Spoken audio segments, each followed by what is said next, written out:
Can you tell me who do I have in front of me at all? John O'Donoghue from John O'Donoghue and Sons Funeral Directors, Keegan Street in Clonmel. And John, have you been an undertaker for long? 36 years, myself. I came in here in 1988 after my dad died suddenly, and took her over here with my mother, and I've been here since 22 years of age. Sorry to hear about your father. Yeah, thank you. And what was your father's name? Sean. He'd been here with his brother Larry since all their life. They hadn't worked anyplace else. With their grandfather and great-grandfather, or my great-grandfather, since the early 20s.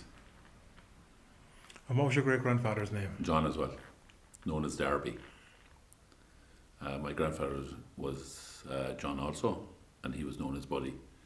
A nickname I inherited when I was going to school, and some close friends today would still call me Buddy. Buddy Donoghue. Yeah.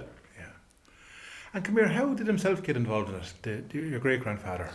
Great-grandfather and great-grandmother came from Thurles originally. Set up, lived in the Duckett Street, which people now would know it as College Avenue, and had pony and trap, and moved on into funeral business. But it was all sort of transport at the time. And then my grandfather got involved with him and his brother Thomas. Thomas went later off to England and continued the business. My grandfather continued the business with his father and later his two sons. My grandfather was involved in the business, I suppose. He died in 1978 and would have been out there and about up till a few years before that, you know. And your father took over in 78 then? Well, yeah, my father and my uncle it was sort of a partnership between the three of them at the time, you know. So the grandfather was in the back seat at that stage, and the two brothers were looking after that stage, you know. So your great-grandfather Darby started off with a pony and trap, was it? Yes. And then developed up into horse-drawn hearses and motor cars, and in the 50s then we bought our first minibuses, and so. And you have a transport business as well, do you? Yes, yeah, we've a coach business as well here in town. But back to the early days of your great-grandfather. So where were they burying people then with a pony and trap? Around Clonmel? Well, St Patrick's Cemetery was there at the time. With St Patrick's Cemetery in Clonmel, which is under Waterford Road, goes back into the late 1800s. So that would have been the main place.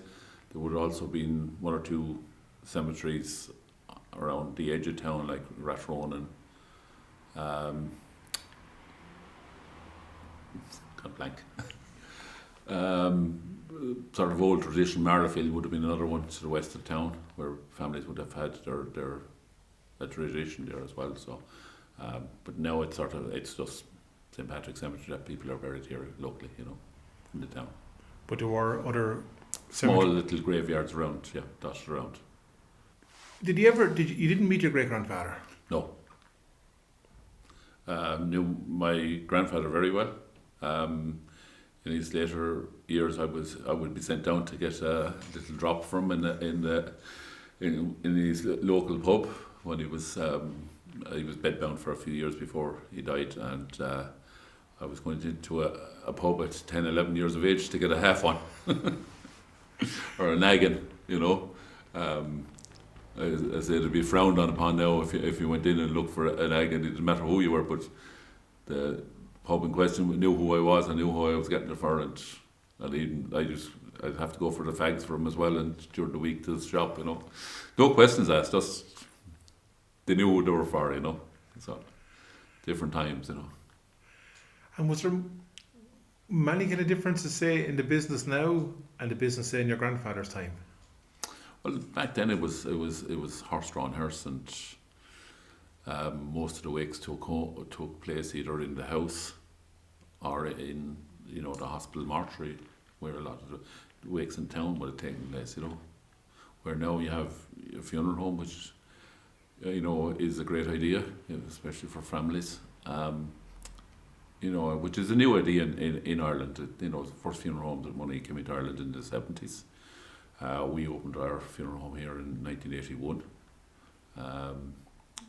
And there was, as I say, nearly every town now has one. In the south of Ireland, not so much in once you go up across the Midlands, they get scarcer, you know. They still do a lot of house wakes, especially in Northern Ireland now, and Donegal, it's all house wakes, you know. And was that recent that the funeral home came into Tipperary? Yeah, the first of the funeral homes came in around the late 70s.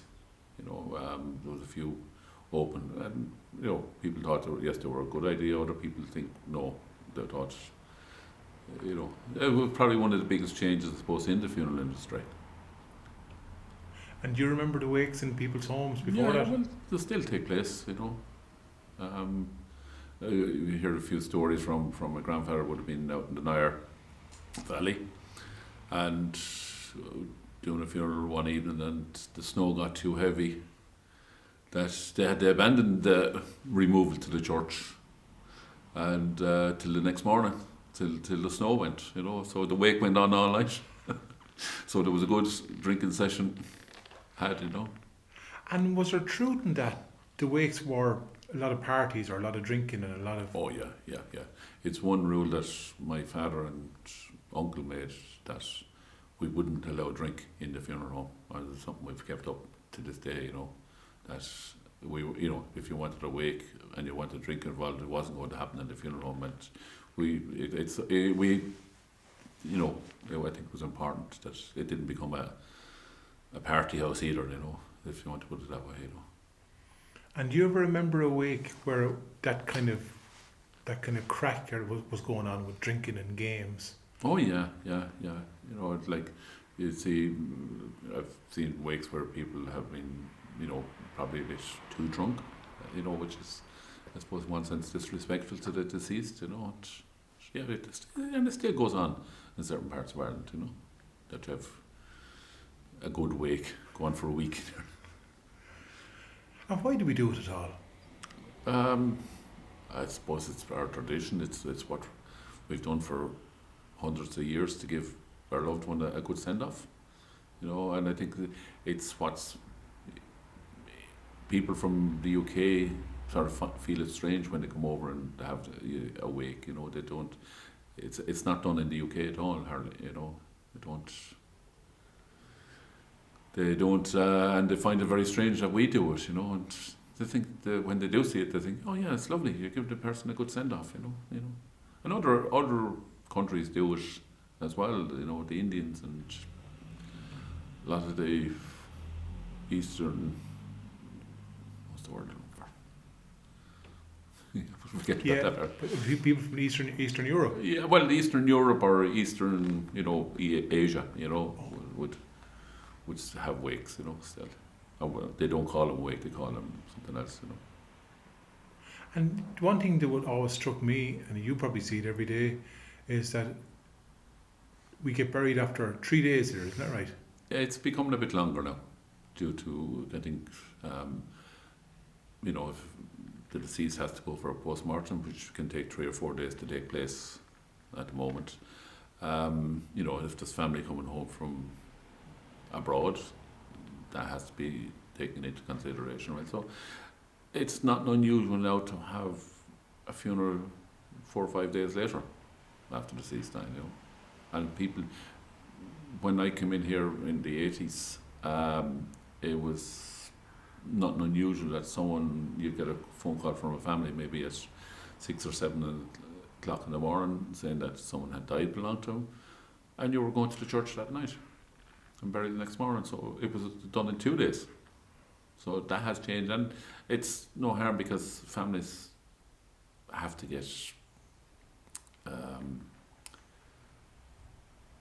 get their head around that someone has died belonged to them, you know, especially if it's sudden. But yeah, that's the way it was, and that's only 30 years ago, you know, a little over it. And then in the other extreme, you may have cases in England or Scotland where the body mightn't be buried until 4 or 6 weeks later. Yeah, yeah. Well, the English system or UK system is a lot different. A friend of mine died a few years ago in Wales, who was very close to, and it was 15 days before his funeral service happened. Family have to go to the registry office and register a death even before they start on to the funeral director, and they have to give them certify that the person is for burial or cremation, and there's a lot of paperwork done before even the family get to the funeral director. So, and then with the volume they have over there as well, it only happens Monday to Friday. You know, where we'll have a funeral here on a Saturday and Sunday. So, like, if 2 days gone out of your week, that's so possibly it's one of the reasons why, or two of the reasons why it takes so long in the UK. You know. And do you like our system here? Would you prefer it? Yeah, I think it's 15 days, 3 weeks. It's a long time for a family. You know, I think yes, it's important not to rush a funeral. I think, 3 or 4 days is plenty time. I think, the family have to get their head around it. You know, if their mother, dad, father, brother or sister has died, to get their head around that idea and not to be rushing the funeral. I think it's very important not to rush a funeral. You know. You're dead right.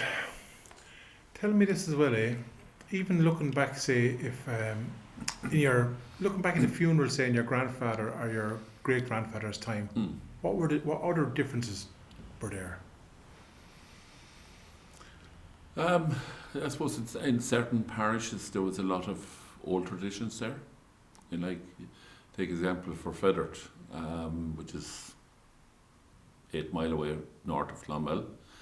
There's a tradition still today there that a funeral doesn't go through Barrack Street, and the reason is Cromwell, because Cromwell came into Fethard on that street.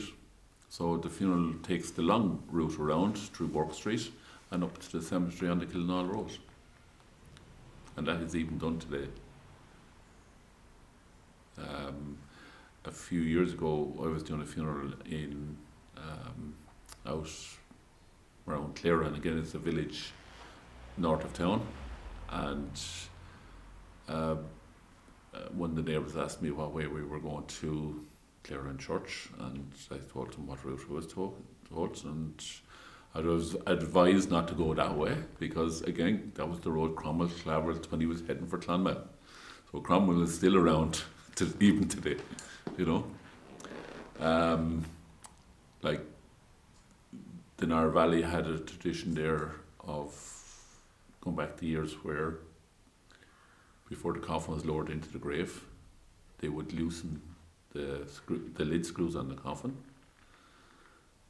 and it was to leave out the evil spirits. A number of years ago, and when I say a number of years, around 15 years ago, a woman came to me here in town one day and she said she'd been down at a relation's funeral below in West Cork, below beyond Bandon, and she said she saw the same thing happening, that the screws were taken, the loosens on the coffin, and she said to me, I've never seen it done. She says, why? So I explained what I knew about the Nire, and she said, so every area have their own traditions, especially certain places, Did you ever see at a wake years ago, and I came across this in Newfoundland, and all the people who told me this were South Tip, Waterford, Wexford people, South Kilkenny people. all right? And they said when the coffin would be resting on the 2 chairs in the house, when they'd lift the coffin, you'd kick over the chairs so that no evil spirits could settle to take them on. Did you ever come across that? No, I haven't come across that one now. Yeah, there was another one there where a family would bring drink to the grave, a bottle of whiskey and glasses, that you would never take anything out of the grave, and they would smash the glass off the clay in the graveyard and leave them there, you know. They'd be buried with but they wouldn't take the bottle or the glasses out of the grave after bringing them in. Do you ever come across a story that you were told that the last person to die, their spirit would be at the gate of the graveyard? Do you ever hear that? No. I heard that in Wexford. Yeah. And sometimes they said the families were meant to leave a little bowl of water for the spirit of the last person, and then whenever the next person will come in, they take over the role then. Right. You know. Do you ever remember when you probably see it done, I've seen it done in Tipperary myself, say if you were in the funeral cortege, see cars stopping? Yes. Yeah, here there was a tradition for many years. All the funerals that were heading to St. Patrick's Cemetery would travel down Mitchell Street, or what locals would call the narrow street, and that went on for years and years, and then due to traffic and the volume of traffic, it was stopped. We was actually go against the flow of the traffic on the narrow street. The narrow street would run, it was a one-way street, and it ran from east to west, but the funeral would actually come down through it. And it was just one of those traditions that was there for years. It was sadly is gone, you know. Whichever, or for whatever reason that was done. Yeah. We used to walk to the cemetery for years here, which was a good mile and a half in all conditions. And again, due to, I think, the volume of traffic, and I think there was a petrol crisis on at the time, and there was a change done between the three funeral directors here at the time, you know. So you know, different eras, different changes, you know. And would you see sometimes, sorry, as well, when you'd be going down, the shops would pull down the shutters, or? Yes, and still, even today, a number of shops would still do that, you know, and it's a nice tradition, and, you know, some shops, the staff will actually come out and stand at the door. You know, there's I think it's a lovely tradition to say a bit of respect, you know. And strangely enough, a lot of people there, you'd find them trying to bully their way around a funeral to get away. But during COVID, I think people started, you know, if they saw a funeral going to the cemetery, they started bringing back that thing of stopping and letting the funeral pass, you know. If the funeral was coming against them, you know. Some people get irate at it, and it just, you know, takes 2 minutes, you know. You know, it could be your family another time that you'd like to see, you know. Absolutely. I'd see it myself as well. I'd see it when you see a hearse coming, you'd stop the car, and I would not start that engine of that car until the last person has left me. I wouldn't. I wouldn't. You know. Yeah, it's 2 minutes out of your day. You know, it's a nice thing. It means a lot to people. Oh, it does. Yeah. You see it. You can just see it. People that just, and if you just take that moment, you see it every day of the week. Yeah. I've seen people blowing the horn at other people because they stopped, you know. And, you know, I'm sure if the people who were blowing the horn, it was, you know, if they were behind the hearse travelling, that they'd like to see people stopping too, you know. I know when someone would die years ago, you'd probably saw it yourself, clocks would be stopped, mirrors turned backwards, or do you see any of those do you remember those? The mirror is a strange one. I often, which was a common one, you know, you'd cover a TV or you'd cover a mirror, and often wondered why the mirror was done. And a few years ago I was in a house, and we had brought home someone to their house, and there was a mirror in the thing, and to look at someone through a mirror is very, very eerie, and I can see where it comes from, you know. You know, it's hard enough to look at someone, but if you look at if the mirror is in such a position that you can see it, it doesn't look right, you know. And do you remember in your own time where maybe a daughter or a son might wear black for the whole year if the father or mother died? Or Yes, it was an old tradition, and I suppose it was just it was a symbol that people were in mourning, you know, which sadly another thing is probably gone, you know. Like I remember one night one day I had done a funeral, and this was it when I was younger, and family I knew, and I went out Saturday night or Sunday night down to the nightclub, and here I met a member of the family in the nightclub, and I just couldn't believe it, you know what I mean, like, and it sort of, to me, I felt awkward meeting him in there, because, you know, I think it wasn't the place. No, I'm sure they had a reason for going, but to me, it just felt not right, you know. In Clonmel, did you ever remember the people years ago wearing the black diamond on their arm? No. To let them know. They did that in Wexford now. Yeah. Was there any other little signs or symbols people might wear, like a black mantilla or? Well, I suppose people would have, you know, men would wear a black tie there, maybe, you know, or, and say the women would dress in black for, you know, the 12 months, and, you know, it was always sort of tradition that you didn't put up a headstone for 12 months, you know, as well, so. Has that changed now with the headstone? It is, yeah.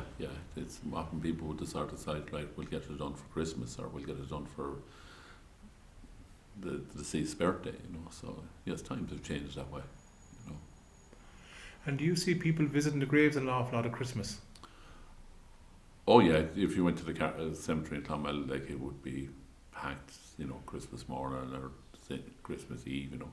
But even here in Clonmel, like, if you went down to the cemetery at night, you'd think you'd be in London Airport with all the lights, because a lot of people have put the solar lamps on the grave, and it's. I was down there one night, and I couldn't believe how many lights were there. It was lovely to see, you know, but it's just something different, you know. But I've seen people coming out of graveyards at 4 or 5 o'clock in the morning, you know, and knowing them and knowing why they were in there. It wasn't due to any wrong reason, or, you know, they were in pain, just probably couldn't sleep, and went down to talk to their loved one in the grave, you know, which is a nice thing to do. One thing, you're dead right. Do you think we keep our dead close to us in Ireland? Some people do. You know, I've seen a lot of people, and, you know, someone dies with lung and they literally live in the graveyard every day, and which isn't healthy, I don't think, you know, from that point of view. But yeah, they keep, you know, they're there every day, and they're tidying the grave, and you know, I suppose it's their way of coping with the loss of a loved one, you know. Was there much of a tradition around, say, All Souls Day at all here with the funeral home, or people visiting the graves, or? There would be, you know, a lot of people would visit the graveyard, All Souls Day. But apart from that, no. You know, I think you'll find a difference between, you know, town and country graves. You know, like, you'd often get a town funeral here, and it would be small, and you'd say, you know, why is it? But where you'd always, there's never a small country funeral. You know, people from 5-10 mile away would go to, because they know someone belonged to someone who's dead, you know. Where town, I suppose, there's so much people are busier in their life or whatever, you know. And how did you find COVID at all? Very hard at the start. We had one of the first COVID funerals here in town. I'd say in 30 years, it was the first time I would say I was nervous coming into work. Brought in a spirit to sell clothes with me. The chap who works with me here, I told him to stay at home. I said, well, look, there's no point in the two of us getting it. Like, we collected a person in the hospital that was at the very start. Like, they weren't allowed to be brought into the church. They just went straight to the graveyard, which was very hard, you know, and very hard on families. And we had gone to another number of houses where people were suspected to have COVID, and we had to gown up, and hopefully we'll never get back to that stage. My uncle's wife died from COVID during it. She would have helped out a lot here in the funeral home when her husband was alive, and Kitty. And we went to the nursing home to collect her, and it was hard. Like, we had to gown up, we had to do what we had to do at the time, but it was very hard, and very hard for a lot of people. Hopefully we'll never get back to that situation again. And do you remember how people would stand out on the road, and how did they pay their respects? Yeah, people, there was great community effort there. Like, a lot of the funerals, maybe the deceased was here in the funeral home and the family came into them, and then we came around on the day of the burial. We pulled up at the house for a few minutes, and the neighbours lined the street and the gateway, and keeping their social distance, and there was one or two cases where the people clapped, as to give the deceased a send off, and I there was great gratitude to neighbours of people, for what they did, And as you said, it's a place we'd hopefully never go back to again. No, sort of, and like every funeral will tell you this, director will tell you the same, that it was a time, and it brought on a number of changes as well. Like, if you said to me, pre-COVID, how many private funerals have you done? I'd probably count them in one hand over the years, where then we had a lot of private funerals, where family got met here. We went in the funeral home, we went straight to the church and the graveyard. The death wasn't advertised till on RIP or the local radio till afterwards, and it's something that has happened since COVID then. So people started saying, yeah, well, we can do that, So that's what we want. Did you notice as well that one, I suppose, a positive that I saw was I could see neighbours tuning into the local webcams in the churches? Yes. Which was good too for especially the elderly people. They could see the funeral mass, and again, that was another change that had been there but wasn't being, I suppose, utilised as much. Where now 90% of the churches have webcam. And it's great for people who are out of the country.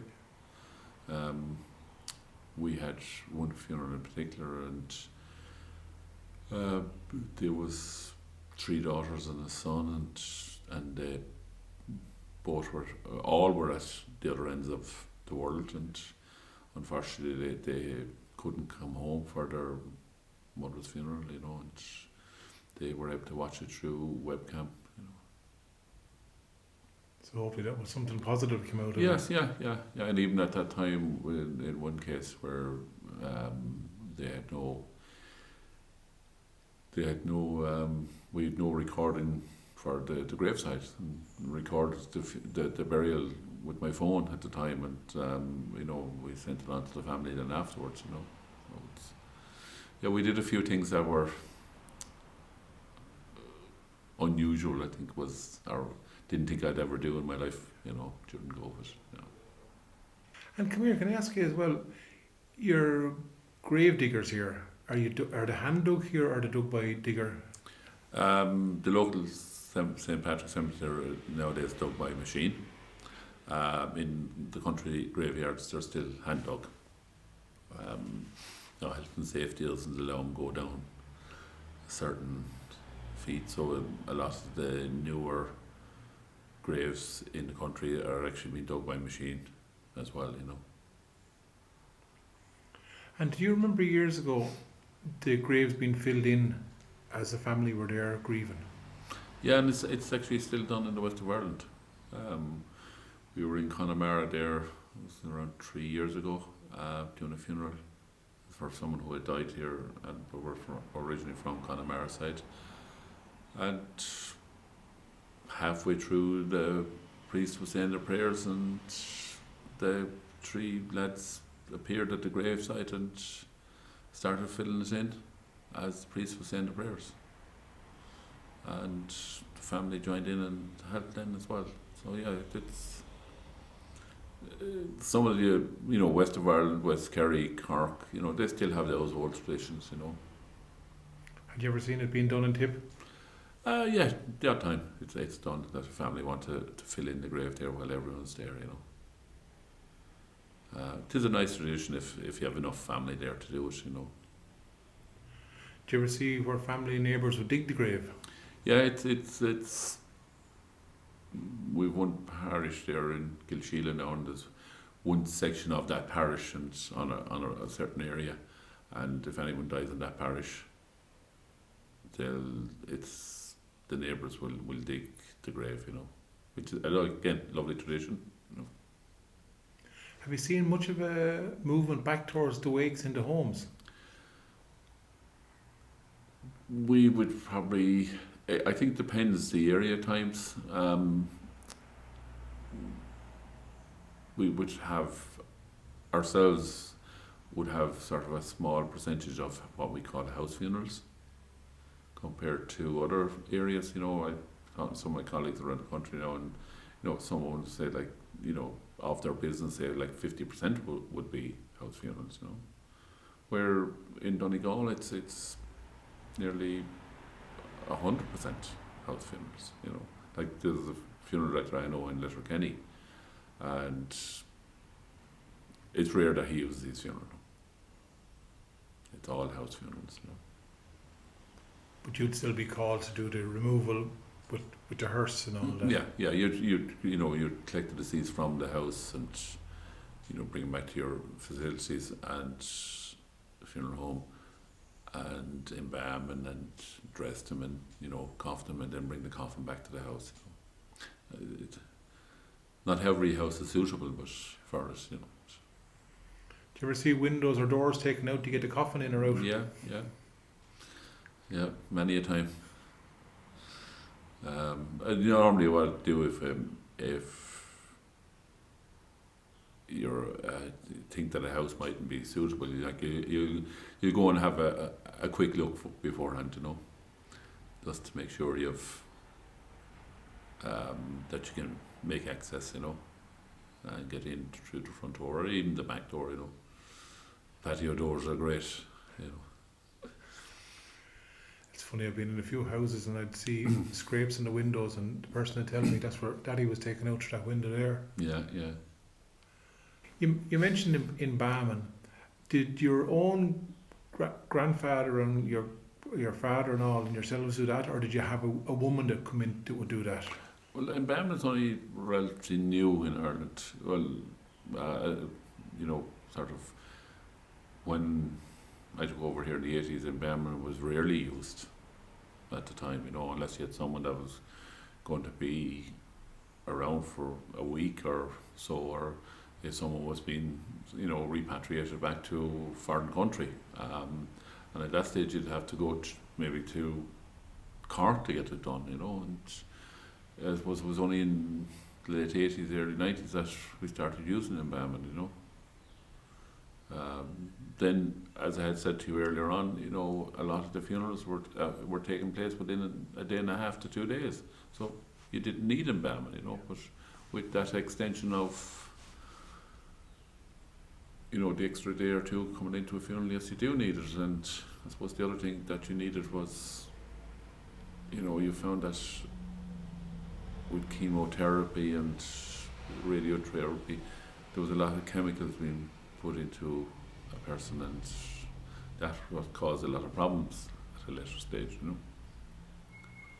Medication. And did it ever bother you at all, that kind of work? Does it yourself? Would you undertake that work yourself? No, I don't. No, we have a female embalmer and a male embalmer that do our work for us here. And no, it's something that yeah, I don't mind it, but it's not something that I would do personally, you know. And what did it do in, say, your grandfather and your great grandfather's time? Because I've come across my grandmother being said that did get the job of laying out the corpse.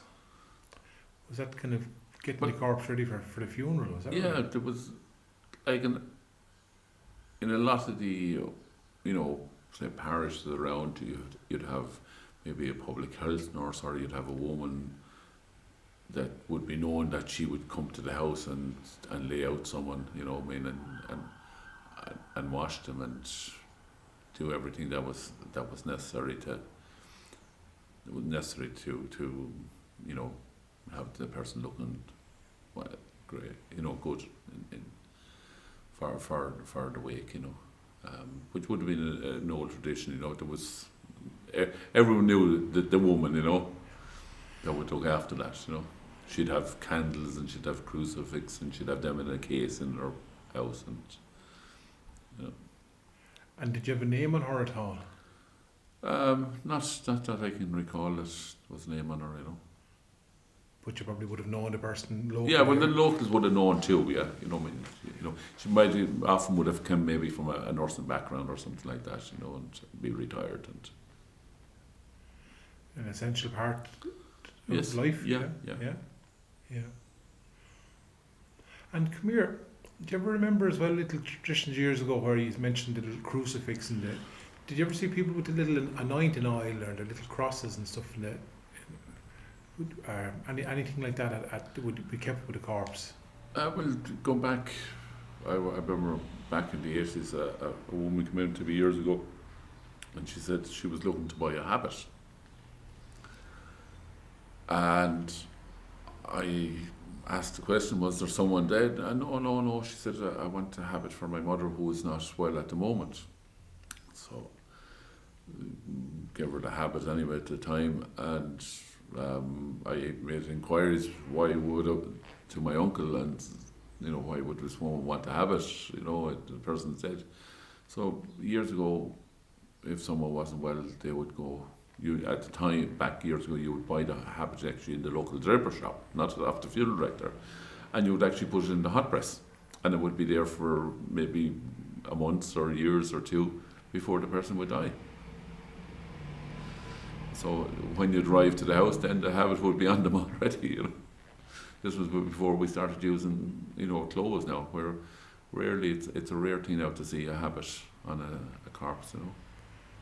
And did everyone wear the habit years ago? Yes, yeah. And when did that change happen again? It would have started, I suppose, in the 80s. Maybe even a bit before, where you were getting the odd one that wanted to dress some of them clothes, and which is nice too. I think habits had like I've seen it in England up to I suppose the 2000s. That they were still using habits. Did you ever hear of a little saying that there was no pockets in a habit? That's yeah. Or there's no hitch in the back of a hearse. Can't bring it with you. The modes of transport, how have they changed? Well, back in my grandfather's and great grandfather's time, it was horse-drawn hearse. You had a number of different types of horse-drawn hearse. You had an open one, which had just, I suppose had no windows on it, there was no roof on it, it was just a carriage which the coffin would be carried on.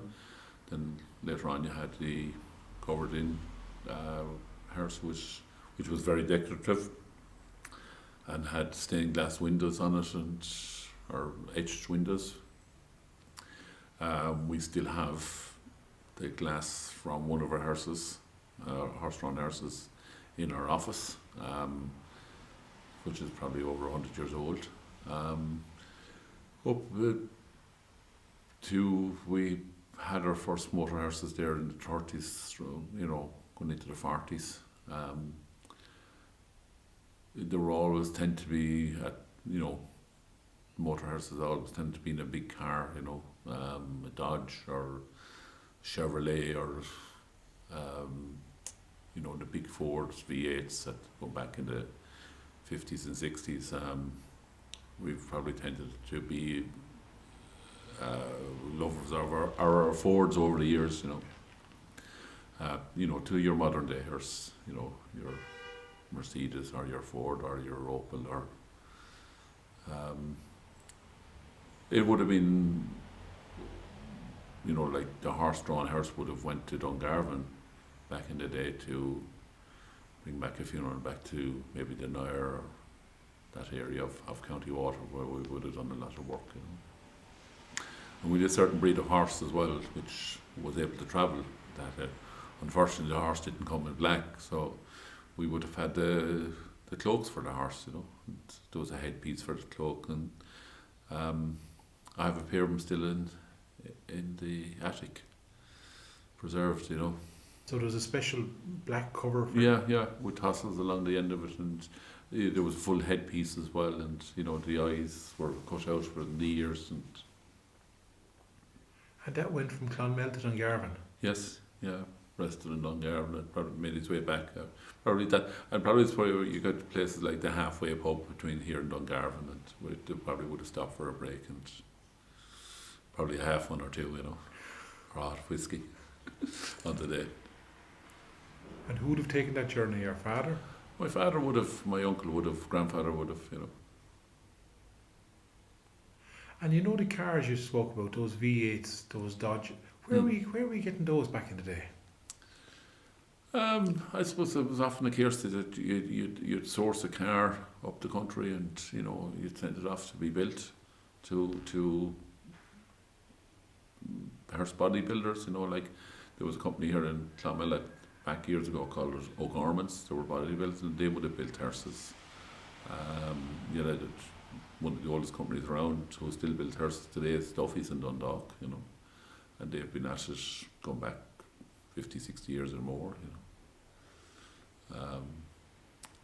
Some were done. There was another company called McCormick's up in Kilcommon.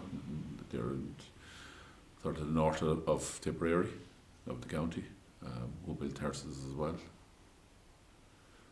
Some were cut in the middle and extended. Others then were extended behind the axle. So it was down to what I suppose the funeral director wanted at the time. You know. Do you have any idea where the early horses came from? No, I don't.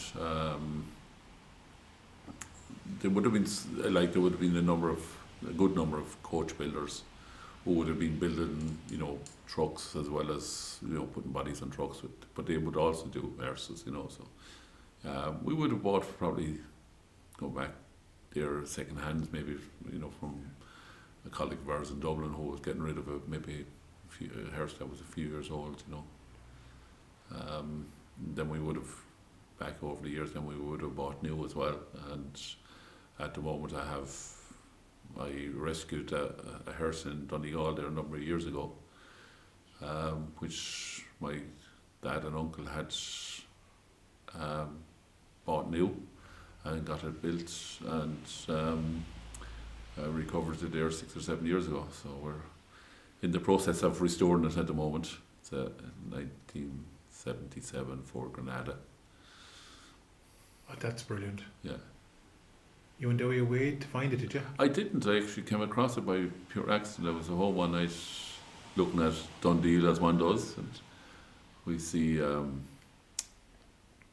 just went into the hearse section and spotted this Granada Mark II, and I said, I know that number of the hearse, and rang the man who had it for sale and asked him a few questions on it and bought it over the phone that night. And you don't get a second opportunity. That's powerful. Yeah. Powerful. That's history. It is, yeah. It was bought brand new at the time and sent off to be built as a car, you know. Sent off to Dundalk then to be built. How old was your father when he died? Dad was 66. Hadn't been of great health for a few years previous to that, you know. But had been out working the day he died, you know. On Holy Saturday. So had chest problems and asthmatic problems, and of course compared to today, asthma it's not as, back then you had nebulizers, and we're only supposed to, you're not even talking about 40 years ago where, but yeah, it was a great shock to us at the time. The day before Easter Sunday. Yeah. Good. So we came in. I say he'll be happy to have his hearse back. He will, yeah.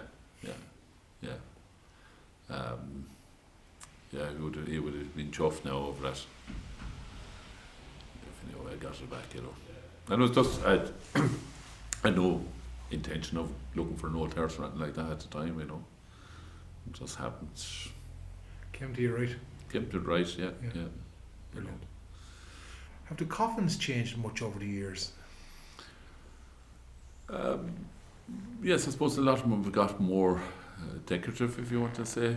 You had a big change back in, I suppose it was probably back in the 80s, where you had the figures on the side of the coffins. That would have been a big change.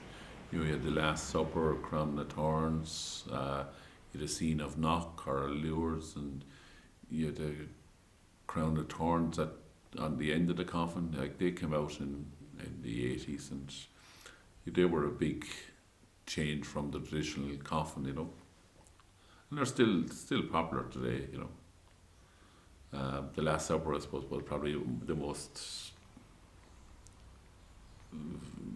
popular of them, where you have the nice figure on the side of the coffin, I suppose from what coffins were made from would have changed too, like going back to years, you had your oak coffin, you had your ellum, which Irish ellum was a lovely coffin, lovely grain in it. Unfortunately, with Dutch ellum disease, that wiped out all the ellum coffins or ellum trees in the country, But yeah, the coffins, I suppose, stayed much of a watch, And did you ever see in your own youth, say, the coffins that maybe your great grandfather would have used? Were any of them knocking around in the funeral home? No. Again, we would have made coffins here for years ourselves upstairs in the workshop. We have all the old tools for them, and the stencils we use for the panels, and my grandfather would have sourced timber from, there was a sawmill just around the corner from us, and then there was a carpentry joinery shop just up the road there, and he would have got him the panel cut there for him, and then did the rest, So he would have made the coffins themselves? Yes, yeah. My uncle, father and grandfather would have made.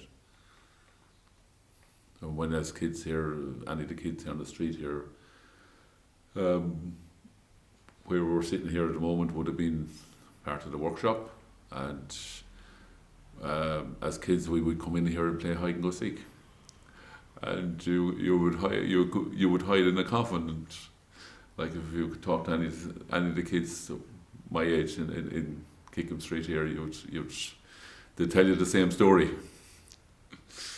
A good place to hide. Yes, yeah, dead cert. Do you find you have to be a kind of a particular type of character to be an undertaker?